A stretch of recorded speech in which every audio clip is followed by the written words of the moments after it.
The dead is back. Samsung is looking to pull off something that nobody thought was possible with the upcoming Galaxy S26 series. There's been a lot of news lately, but I waited for some proof before I talk about this, and well, this may actually be the real deal. We're also going to talk about Samsung's wild major future bending decisions that's going to change the whole course for the upcoming Galaxy S26 series and beyond. So the dead is back, and by that I mean the major Exynos comeback that we all were expecting is finally happening. Why? Because Samsung just don't want to depend on Qualcomm forever and keep paying them ridiculous amount of money for their ever price increasing chips. So we've got our first look at the Exynos 2600 Geekbench 6 benchmark, and this is pretty shocking. The scores are almost on par with the Snapdragon 8 Elite Gen 5, which is kind of in line with the rumors that Samsung has achieved the same power as the 8 Elite Gen 5 or might have even surpassed them when it comes to the GPU performance is concerned. However,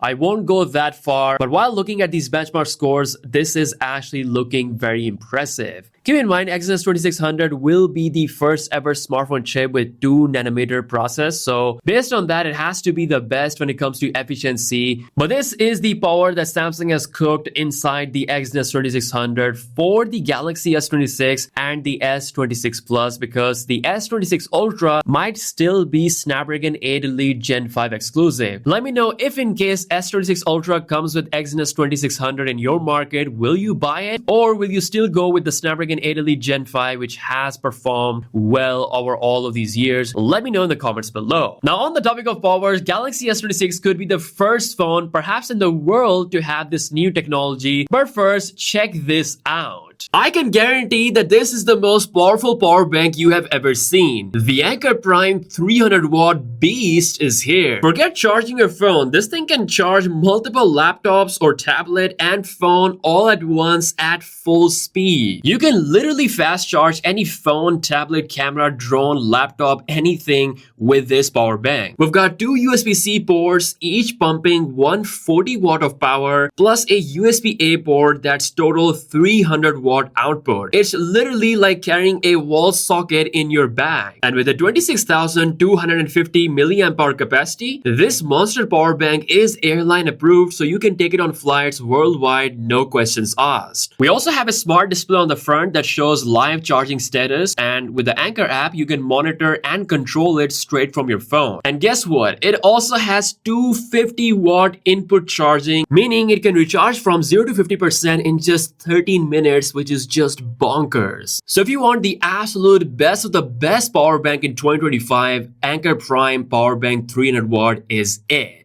Go to Anker's official website and search Anker Discovery to submit your photo or video capturing your Prime moment and vote for favorites to win amazing prizes. Alrighty, seems like Samsung Galaxy S26 series might be the first phone or one of the first phones ever to have the new Bluetooth 6.1 technology. One of the biggest advantages of having Bluetooth 6.1 is better battery life. Not only are you going to get better battery life on your phone, but also better battery life for the accessories you use. You also get improved privacy, making it harder for third parties to track you. And once again, if you closely notice, this is the Exynos Galaxy S26 model, meaning it is actually coming back, so get ready. Also, this came out randomly, but it is pretty major. Samsung's first ever official look at the Galaxy G Fold or the Galaxy Z Trifold, whatever name you want to go with. This is the first official look at the actual device where Samsung showed this off at the APEC 2025 Summit. The Galaxy G Fold was placed behind a secure glass, so no one was able to touch the device. This was clearly a tease/show off of the phone, so we're likely gonna have to wait and see the actual usage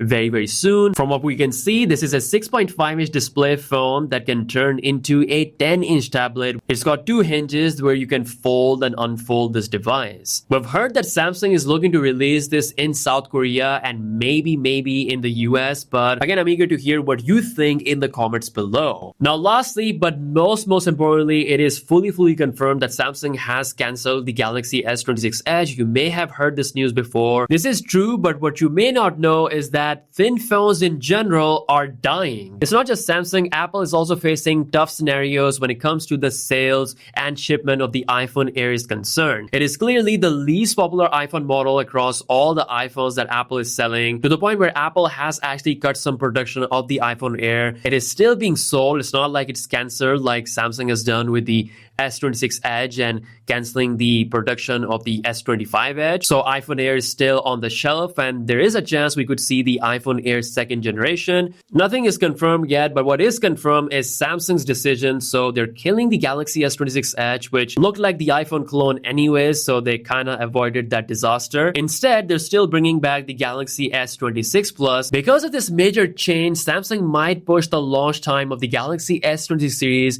back to March 2026 from January 2026. So that's it for the news. The new chips are looking stronger than ever on both sides, Exynos and Qualcomm. The numbers are looking strong, but would you trust Exynos again after everything Samsung has put the consumers through back in them years? Let me know your thoughts in the comments below. Subscribe if you're new here. With that being said, I'll catch you guys later. Peace out.